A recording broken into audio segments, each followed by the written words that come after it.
మహబూబ్ నగర్ నియోజకవర్గంలో మరియు జడ్చర్ల నియోజకవర్గం ఈ రెండు నియోజకవర్గాల మధ్యలో మనం ఏర్పాటు చేయడం మొత్తం ఉమ్మడి జిల్లాలకు అది అందుబాటులో ఉండే ప్రాంతంగా నిర్ధారించి 14 నియోజకవర్గాలకు మధ్యలో ఉండేటట్టుగా మన గౌరవ ముఖ్యమంత్రి గారి ఆశీస్సులతోటి ఈరోజు IIIT మనం శాంక్షన్ చేయించుకున్నాం.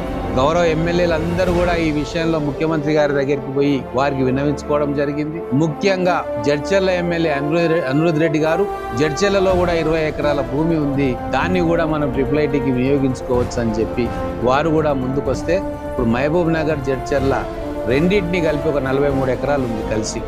అక్కడ చిట్టబోయినపల్లి ఉంటుంది, ఇక్కడ దేవటిపల్లి ఉంటుంది. దాన్ని వారు కూడా సహృదయంతో అంగీకరించి వారి కృషి కూడా దీంట్లో ఉందని చెప్పి మరొకసారి మనవి చేస్తా ఉన్నా. అక్కడ ఒక రెసిడెన్షియల్ స్కూల్ ఉంటే నవాబ్పేటకు సంబంధించి దాన్ని నవాబ్పేటకు నేను షిఫ్ట్ చేయించుకుంటా.